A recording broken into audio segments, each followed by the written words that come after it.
Olá, gente.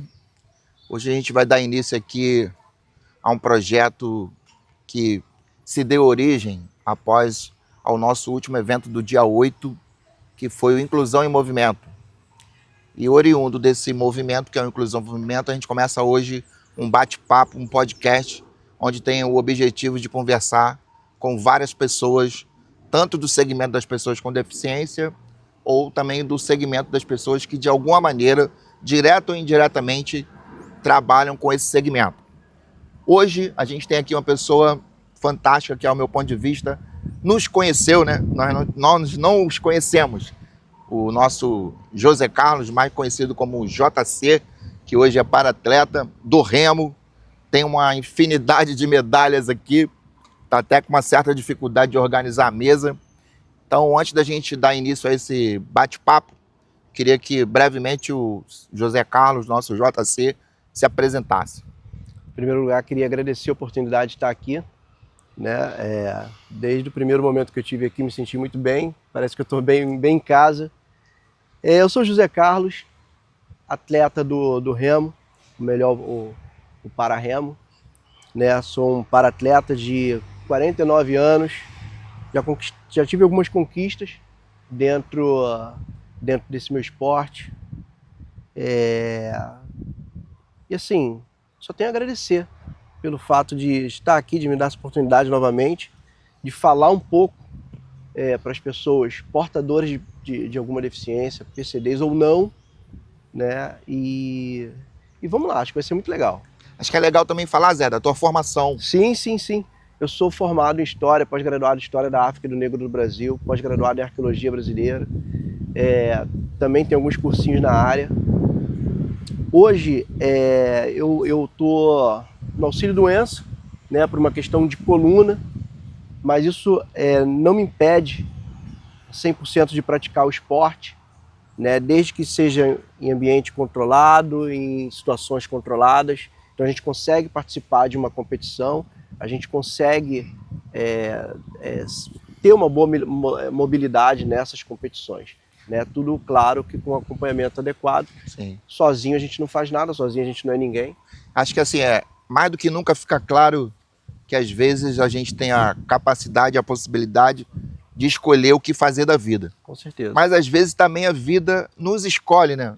Você vê que o cara era formado em história, tinha um universo completamente diferente e hoje é um para-atleta de canoa de remo. É isso? Isso o aí, nome correto? É a canoa havaiana. Então, assim, para iniciar o nosso bate-papo, Zé, eu queria que você colocasse para a gente aí como se deu a sua questão de ser hoje uma pessoa com deficiência. Em que momento aconteceu, de que maneira aconteceu? Bom, aos 13 anos de idade foi identificado um tipo de câncer na minha perna direita, né, no joelho. E houve a possibilidade de uma amputação. Não houve outras formas de recuperação ali da perna, do membro em si. Né? Eu tive osteosarcoma. A gente está falando de 30 e poucos anos atrás. 35 anos. 35 anos atrás. Então, assim, o osteosarcoma ele já era bem conhecido, mas não tinha hoje a gama de tratamentos que tem hoje, né? Então, a gente teve que optar pela questão da amputação. Foi muito difícil, porque era um garoto de 13 anos de idade, né? A gente já comentou sobre isso num bate-papo anterior, que 13 anos você está aflorando para a vida, né? É a época que... É uma realidade completamente diferente, né? São 35 anos atrás. Não, a realidade era outra do que tem hoje. Né? Hoje a gente tem diversos tratamentos, não que ficou mais fácil, nunca é mais fácil. Sim. Tá? Mas hoje a gente tem mais possibilidades de melhora, de repente não ter uma amputação, né? Ou de repente tinha mais não recurso deixar hoje, né? isso, não deixar o câncer se espalhar. Né? Após isso, tive minha recuperação. Ao contrário de um trauma de acidente, eu fui muito bem preparado para essa situação, né, com psicólogo, conversa com médico, com pessoas que também eram amputadas. Isso antes da amputação, você teve um preparo? Antes da amputação e depois da amputação. A gente tem esse preparo até mesmo para a gente poder sair do hospital e encarar a nova realidade. Né? Porque uma coisa é te preparar um dia antes da amputação. e outra coisa é um dia depois da amputação. É verdade. É uma outra situação, né? Então, assim, tive um bom preparo, tive um bom acompanhamento na época de colocação de prótese, que é uma questão bem complicada para quem é amputado. Parece muito fácil, todo mundo acha que é fácil, né? O cara vai lá, coloca uma prótese e sai correndo por aí. Não é. Tem todo um período de adaptação, tem diversos tipos de prótese, e após disso eu voltei para o colégio, comecei a estudar, comecei a trabalhar, comecei a conhecer mais Mas pessoas. assim, Zé, deixa eu te falar uma coisa. Você foi para o hospital, houve amputação, você tinha 13 anos, e aí no dia seguinte você acorda e simplesmente não vê uma parte do seu membro inferior, que é a sua perna direita. Qual foi a primeira sensação que tu teve quando tu acordou, mesmo diante de toda essa preparação que você teve? Acredito que é um impacto muito forte para um garoto de 13 anos, né? A primeiro momento eu não vou saber te explicar o que se passou ali, né? Até porque eu não tinha 13 anos, não lembro exatamente. Acho que o próprio cérebro da gente incube de determinadas situações para que te livre de uma dor maior depois ou alguma coisa desse tipo. Então assim, eu não lembro muito bem. Eu lembro dos meses que vieram depois, né? Que assim, era muito difícil. Era uma realidade nova, as pessoas olhavam para você de forma diferente. Hoje, claro, que as pessoas te olham de forma diferente, mas para um cara de 13 anos, para um adolescente, é um pouco mais complicado, é um pouco mais difícil, né? Mas com o tempo tudo se encaixou. Eu acho que eu vi um músico famoso que teve um amigo que suicidou, que ele disse o seguinte para ele mesmo: só queria pedir a ele para aguentar mais um pouco, porque todas as vezes que eu passei por isso eu aguentei mais um pouco. Então assim, sabe, quando eu vi essa frase, isso mexeu muito comigo. E eu acho que foi isso, acho que aguenta um pouco. Assim, mas tem algo que sempre a gente considera muito importante em todo o processo, né, de perda, que na verdade foi uma perda, né? Uhum. A importância da família, dos amigos nesse processo de recuperação. Eu tive, em primeiro momento, apenas a minha mãe. Tá? Depois que a família entra no trâmite todo. Então tive ajuda de uma tia, da minha madrinha, de alguns tios que vieram, né, acolher. Mas a primeiro momento era só a minha mãe. Minha mãe era chamado pau para toda obra. Mas seu pai não se fazia presente? Não, eu perdi meu pai com 9 anos de 9 idade. anos. Ou seja, alguns anos antes da amputação. Então era basicamente eu e minha mãe, né? E aí quando houve a questão da amputação, é a minha mãe que correu atrás de tudo, é a minha mãe que esteve do meu lado o tempo todo.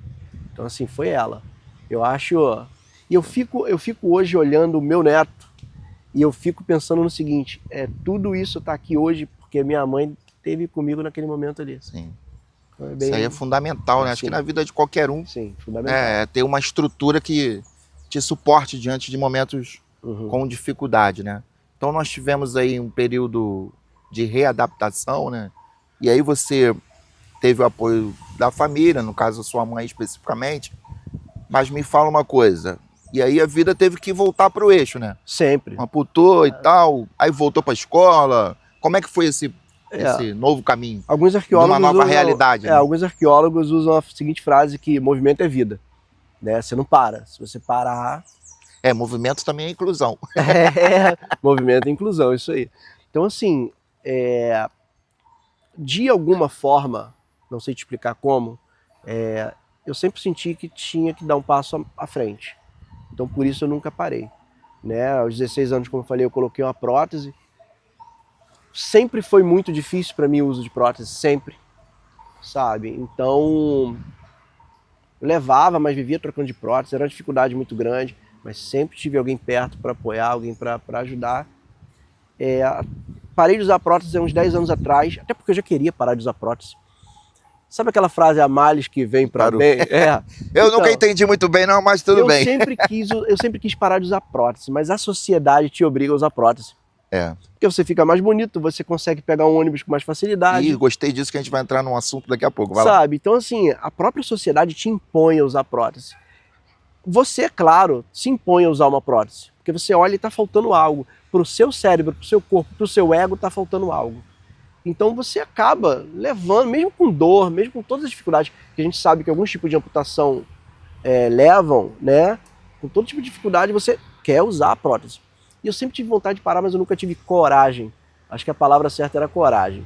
E há 10 anos atrás eu precisei fazer algumas cirurgias na coluna devido ao uso da prótese. Então o médico falou, olha, você não vai usar mais prótese. E ficou uma mistura de sentimentos, bom e ruim.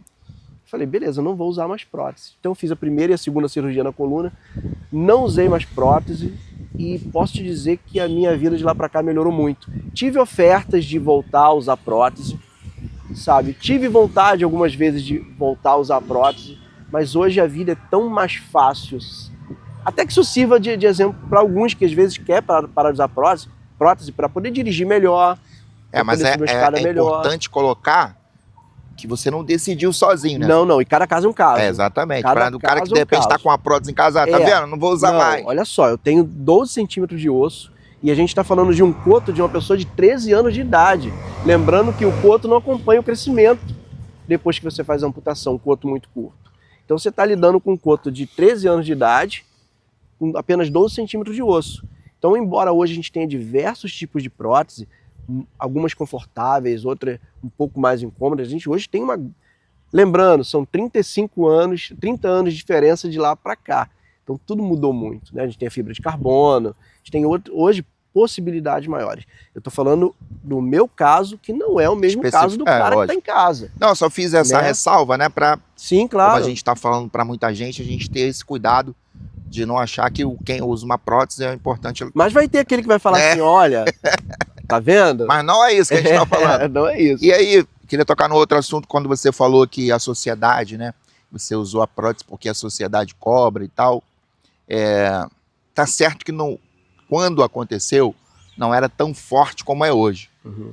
Mas a mídia, ela sempre vende o que é belo, o que é bonito, o que é sarado, né? Então você teve alguma dificuldade, algum preconceito no sentido de se tornar uma pessoa com deficiência com relação a encontrar uma namorada, a fazer novos relacionamentos? As fases normais de adolescente, né? Que adolescente, daí pra frente, cria-se um monte de relações. Entre ela, homem e mulher, namorada, noiva, casar.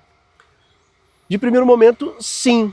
Mas eu acho que é muito mais preconceito nosso do que, às vezes, naquele primeiro momento da sociedade. Claro que existem os dois, né? Mas eu acho que o pior é o nosso preconceito interno, de achar que você não é capaz de certas situações. Eu me considero de muita sorte. Eu tive muita sorte, porque eu sempre fui um cara muito falante, sempre fui um cara que sempre quis participar de tudo. Então, na época da escola, né, eu fiz muitos amigos. Então, pra te falar a verdade, eu tive pouca dificuldade nessas questões de amizade, de namorada, de participar de grupos. Namorou muito, Zé? Um bocado. Um bocado. Mas é bom minha esposa tá ali, é bom não tocar muito no assunto, né? Porque vai que... Não, mas peraí, Zé, tem que ter calma. Entendeu? Então, assim, eu me considero de muita sorte. Eu vejo hoje certas situações de muita dificuldade. Hoje eu lido com muitos PCDs, inclusive PCDs mais novos, né?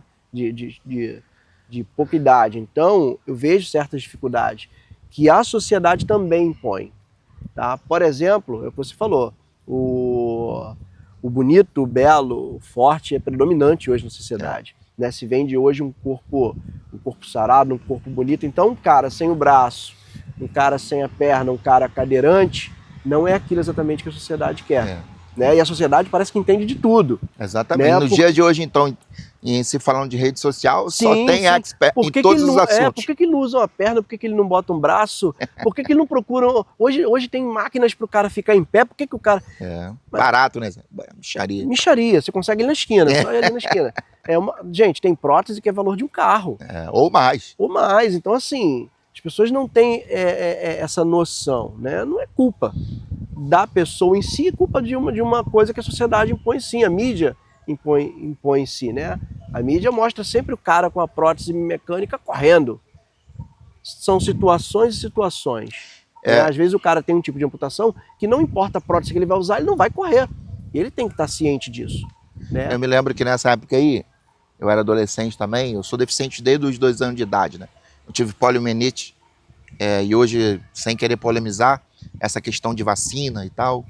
Na minha época, as vacinas não eram como é hoje, que você vai num posto de saúde perto da sua casa e você vacina contra a poliomielite. Eu tive pólio. Então fica aí um alerta em relação às vacinas. A ciência sempre trabalha em prol daquilo que é o melhor para nossas vidas. Então não polemize a vacina, se vacine. Então, Zé, eu tive uma certa dificuldade, diferente de você, eu tive algumas dificuldades nessa questão aí. E eu pensava assim comigo, como é que eu vou fazer para... Eu não jogo bola, pô, eu não danço, caramba, como é que eu vou fazer? Eu entrei numa de tocar violão, cara. E aí comecei a tocar violão, tocar violão, tocar violão, até que as festinhas começaram a me chamar, o Wellington não podia faltar. Então eu usei essa ferramenta para mim poder entrar melhor na sociedade, no caso, né, do nosso meio, né, de jovem, adolescente, até que a gente realizou festivais de banda na escola onde eu estudei. Então não foi fácil, mas eu encontrei um mecanismo para a gente superar e graças a Deus deu tudo certo. Mas passando essas fases, eu queria saber como que o esporte entrou na sua vida.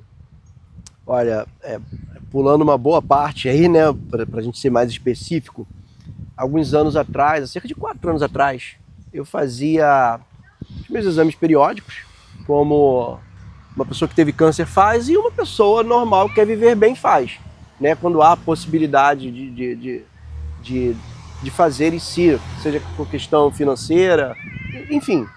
Fui fazer os meus exames periódicos ali, e aí eu notava que todo médico que eu ia, cardiologista, ortopedista, principalmente ortopedista, ele olhava para mim e fazia o som do boi. Som do boi Então assim, chegou um momento que eu era hipertenso, até mesmo devido à vida que eu levava. Eu levava uma vida bem corrida, né? Era trabalho, era faculdade, era ter que dar atenção para a família. Então assim, eu me tornei hipertenso, diabético, ansioso, entre outros pequenos males que a sociedade que a gente vai encontrando ali, né, no nosso meio social ali. E eu vi que tinha que mudar. Só que eu tinha um projeto louco de caiaque de pesca, que era atravessar o Rio de Janeiro de caiaque de pesca. Era uma coisa meio maluca. Todo mundo olhava para mim. E aí uma amiga que abraçou o projeto falou assim, não, tu consegue, falou assim, vou te apresentar uma pessoa, vou te dar o telefone de uma pessoa. E eu liguei, na época, para o Jorge Freitas, que hoje é considerado um dos maiores técnicos na canoagem no Brasil. Fui até a escola, né, que é o Brava A, e aí ele me colocou para remar. A gente foi remando, participando de alguma coisinha ali, uma coisinha aqui. E eu acabei esquecendo o projeto louco, não de vez, mas deixei de lado, vamos colocar assim, e comecei a remar. Sabe quando parece que uma coisa é para você? Te faz bem espiritualmente, psicologicamente. E a partir daí, a partir do remo, claro que não é só remar, passar para a água. Eu me tornei um atleta de alto rendimento. E para isso você tem certos esforços, questão de alimentação, questão física. E com isso eu parei de tomar os remédios. Eu tomava 4 remédios. Então, mas aí no caso, antes da gente entrar nos campeonatos, qual foi a principal e melhor mudança que o esporte trouxe para sua vida? Fiquei magrinho. Ficou magrinho? É uma delas, né? Fiquei magrinho. Pô, essa aí foi para mim não, né? Não foi não. Não, na verdade, eu senti diferença, por exemplo, depois assim, de um ano de esporte, mais ou menos, quando eu vou subir escada, quando eu sento numa cadeira, ou sabe, você nota, é claro, é evidente as mudanças. Né? Então, assim, a saúde melhorou muito. Depois de um ano e pouco, eu parei de tomar os remédios. Claro que nunca pare de tomar remédio sem orientação do teu médico. Sim. Eu não parei da noite, eu não acordei de manhã e falei, olha, não vou tomar mais remédio. Não foi assim. Eu cheguei no meu cardiologista e falei, olha, minha condição hoje é essa. Posso. Vamos fazer alguns exames pra gente ver. Fiz alguns exames e assim, sim, você pode. Fui em outros médicos, olha, eu posso fazer isso? Sim, pode. E aí eu parei com as medicações e hoje que eu tomo então, o principal benefício foi a sua saúde resgatada. Saúde resgatada, com certeza. Com certeza. E assim, psicologicamente, você antes de praticar o esporte, já era uma pessoa com deficiência? Já era. Psicologicamente, você chegou a ter depressão, chegou a ter dificuldade, né? Eu cheguei sempre muito próximo. E o esporte também mudou isso? Mudou, com certeza. A gente, quem é deficiente, em boa parte, sempre cansa da vida em si, né? Tem muito deficiente, você já deve ter ouvido muito caso Do cara falar, pô, para que eu tô aqui? Qual a utilidade que eu tenho? Essas perguntas surgem, não tem jeito, né? E como eu disse, o legal é você espera um pouco, isso passa.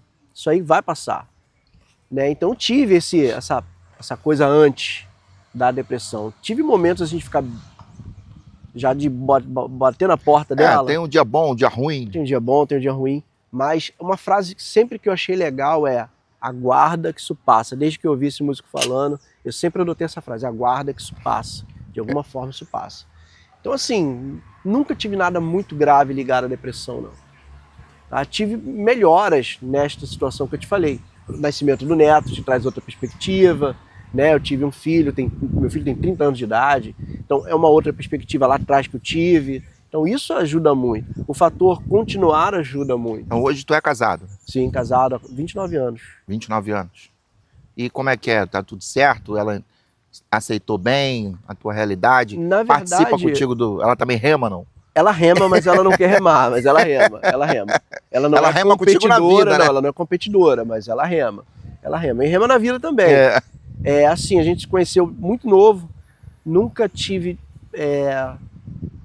nunca percebi ela me olhando diferente, né? Claro que ela sabe que eu sou amputado. Sim, ela lógico. sabe que eu tenho minhas dificuldades, desde o início, né? Mas eu nunca tive dificuldade de relacionamento com ela devido à minha deficiência. Que bom. Isso aí também demonstra que, para quem está nos assistindo, né, Zé, que mesmo diante de uma adversidade dessa como você enfrentou, por mais que seja há 35 anos atrás, sempre tem um novo caminho, né, Zé?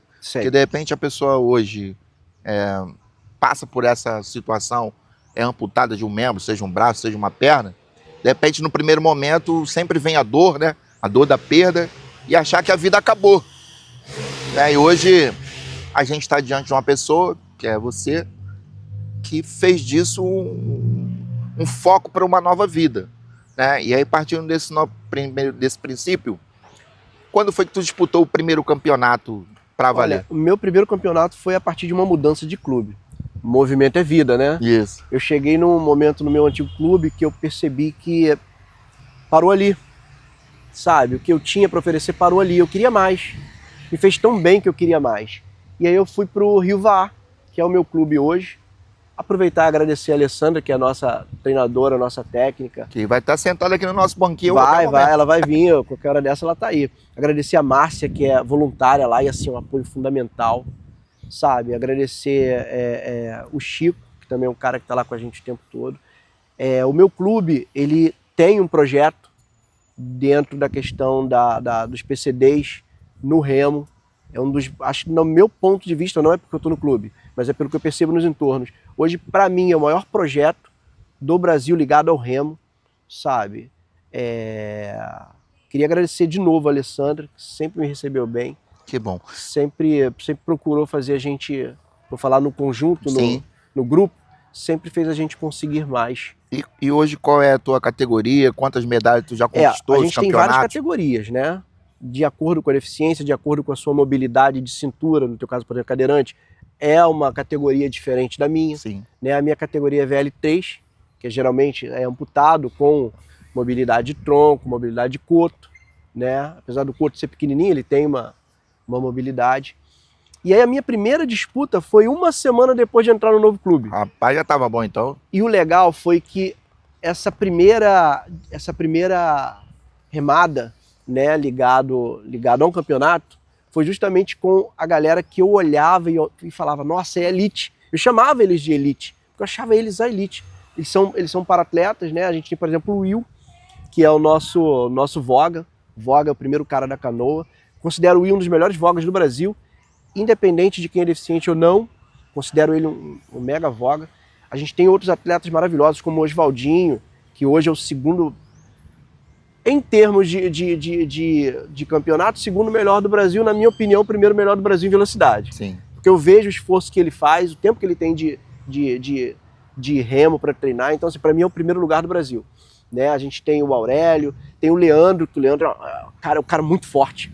Então assim, eu costumo falar que ele é um trem desgovernado. Botou ele para remar, cara, parar aquele cara é muito difícil. Né? Então a gente tem um bom grupo hoje. Claro que falei alguns nomes, mas a gente tem Hoje os melhores remadores de maratona, que a gente chama de VAR, no Brasil, com PCDs, estão no Rio VAR. Tá? Claro que tem outros projetos maravilhosos, PCD em movimento e tudo mais, que tem atletas maravilhosos. Mas eu queria que tu citasse as medalhas que você ganhou, o campeonato que você participou. Você hoje, qual é? Como eu te falei, o primeiro que eu participei foi o Rio VAR. Sim. Né? Aí você foi? E aí a gente tirou o primeiro lugar lá no Paravaá. Sim. Foi muito legal. A equipe é muito rápida. Inclusive a gente tem capacidade de disputar com qualquer um, PCD ou não, dentro da água, essa equipe que eu citei. Então, assim, a primeira foi o Rio VAR. Foi quando eu falei, caramba, é aqui que eu quero realmente estar, é isso que eu quero fazer. Foi aí que tu casou com o remo. Foi exatamente aí que eu casei com o remo. Eu até tinha participado de um campeonato antes em Angra, mas que, na verdade, para mim era uma grande brincadeira, sabe? E esse não, esse era uma coisa levada a sério, né? Era uma coisa assim, só rema. Se doer o braço, rema. Se suor pingar no olho, rema. Se rema, não para de remar, né? Então, assim, foi quando a coisa realmente ficou séria. Depois disso veio o Campeonato Brasileiro de V3, que é uma canoa para 3 pessoas. Vieram alguns campeonatos como estadual, que eu estou sempre participando. Tanto de V1, que é uma canoa individual, quanto a V6, que é uma canoa em equipe. Mas, assim, o meu grande momento mesmo foi o brasileiro em Vitória, no Espírito Santo, que foi numa V3, a canoa de 3 pessoas, onde esse Leandro, que eu falei que é igual uma máquina, tava, o cara remou demais. A gente tinha também o Elione, um dos melhores do Brasil hoje, na minha opinião. Então, assim, foi maravilhoso. Maravilhoso, né? É maravilhoso. Aí depois disso veio o PAN, né? O PAN foi também... Aí participou do Parapan. A gente foi pro PAN também, assim, maravilhoso também, equipe muito boa, sabe? Tivemos algumas dificuldades dentro da água e com toda a dificuldade que a gente teve, a gente chegou lá em primeiro lugar, foi legal. Aí vocês foram campeão lá? Campeão, foi aqui no Rio de Janeiro. Foi aqui em Niterói, o Pan-Americano, sim, foi maravilhoso. E aí, Zé, porque a gente já está caminhando aí para o nosso final, qual é a maior dificuldade que você acha que o paradesporto encontra hoje e o que poderia melhorar, não só na questão do remo, mas no paradesporto de uma forma geral? Acho que a mídia, em primeiro lugar, tem que olhar o deficiente não mais como coitadinho, e sim como capaz de estar hoje nas grandes competições mundiais.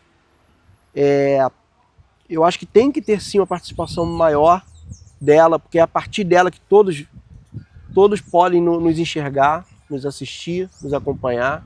Então eu acho que, em primeiro lugar, tinha que ter um acompanhamento maior da mídia, mas com uma mudança de postura. Tá? De parar de olhar a gente como coitadinho, de que a gente precisa de um cuidado especial. E os investimentos? Eu noto, por experiência própria, que os investimentos, as grandes empresas, elas têm uma dificuldade de patrocínio, né? Seja por questões legais, embora parece muito fácil, né? Você tem uma empresa e você patrocina um atleta e você ganha um desconto aí em imposto. Não é fácil assim. Eu tenho amigos donos de empresa, não é tão fácil quanto parece, é bem difícil. Claro que isso pode mudar, né? Desde que haja uma participação maior da política dentro dessas questões, eu acho que pode mudar, acho que a gente pode ganhar muito mais. Um certo preconceito existe hoje na questão da idade, né? As empresas olham, o governo olha, o cara de 49 anos está em final de remo, não está. A gente teve agora no Mundial mais 80, mais 70, mais 60, então assim, os nossos velhos não são mais velhos. A gente tem hoje equipe de 60 anos que dá banho. A capacidade não está na idade, né? Está na dedicação. Está na dedicação. Então disciplina. A gente tem hoje equipe de 60, não vou dizer para você que eles são muito melhores do que a equipe de 40, porque a gente sabe que a idade pesa. Sim. Mas eles são tão bons em alguns momentos quanto a galera de 40 e 50. Mas cada um na sua categoria. Sim, claro. É por isso que existem as categorias. Né? E é legal as categorias. A gente sabe que hoje, né, o governo federal, através do Ministério dos Esportes, tem as bolsas atletas para os paratletas que de alguma maneira disputou o campeonato, foi vencedor. Acredito que seja um incentivo importante para quem as possui, mas acho que a gente ainda precisa de muito mais, né, Zé? No que diz respeito à política pública, ao investimento do poder público. Principal para começar, investimento das prefeituras nos seus paratletas. Sim. Tá? A gente tem hoje aqui no Rio de Janeiro Prefeitura de Nova Iguaçu, Prefeitura de Belford Roxo, Prefeitura de Duque de Caxias, alguns dos melhores, e Rio de Janeiro, alguns dos melhores para-atletas do remo do Brasil. Não se nota a participação delas em nada na vida desses para-atletas. Inclusive, esses atletas que eu não vou citar nome, mas participam das suas prefeituras, já foram buscar ajuda nas suas prefeituras e não conseguiram. Tá? Mas tu não acha também que falta uma participação maior da pessoa com deficiência, do atleta, do para-atleta, dos movimentos em se mobilizar e em busca também coletivamente dessas... Com certeza, é por isso assim, que a gente se organizar para que isso aconteça? Sim. Mas não dá para juntar meia dúzia de para-atletas e correr atrás disso. A gente precisa de instituições, como a CIDEF, por exemplo, que você até falou uma frase para mim quando a gente se encontrou pela primeira vez, que a gente tem que se juntar para poder conseguir essas coisas. Realmente é verdade. Se eu juntar meia dúzia de para-atletas ou de PCDs, a gente não vai conseguir nada. Então a gente precisa das instituições, né? A gente precisa de projetos como Inclusão em Movimento, para que a gente consiga ter voz. Sim. Para que a gente consiga chegar no o Inclusão em Movimento da CIDEF hoje dá início a esse podcast justamente com essa finalidade. A gente quer alcançar mais e além, para que a gente possa de fato ganhar mais unidade no sentido dessa luta. Porque o papel da CIDEF ele não é só oferecer serviço, como você já viu que tem aqui, fisioterapia, psicologia, natação, futebol. A gente tem uma luta por direito também, né? Que é de alguma maneira fazer com que essas mudanças aconteçam. Então, quando a gente fala aqui, quando eu estou aqui falando, eu não estou falando em meu nome. Eu estou falando em nome da CIDEF, em nome de uma instituição que representa algumas centenas de pessoas, e é assim que a gente quer caminhar, Zé, entendeu? Então, eu queria que você simbolicamente aí pudesse colocar suas palavras finais. Quero dizer que foi um prazerzaço conversar contigo. Quero dizer também que a gente vai estar aqui para ajudar no que for possível, né, para que não só você, mas que os outros para-atletas, os nossos atletas da nossa região compreendida, Baixada Fluminense, visto que a gente está em Nova Iguaçu e a gente não está preocupado só com Nova Iguaçu, a gente está preocupado com a pessoa com deficiência. Então, eu queria que você aí, de alguma maneira, deixasse um recado da importância do que a gente está fazendo, do que você pretende futuramente.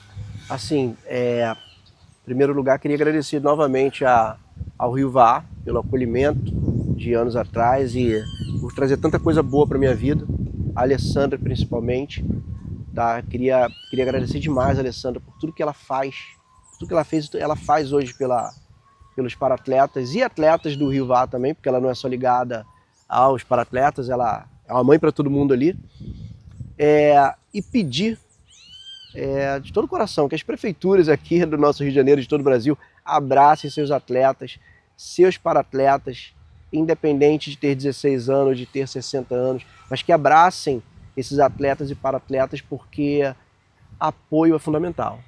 E apoio das prefeituras e dos seus estados, eu acho fundamental para que a gente continue essa caminhada e possivelmente ir para fora do Brasil e trazer medalhas para o Brasil, mostrar que o Brasil tem força paralímpica, tem força na questão na questão geral do esporte.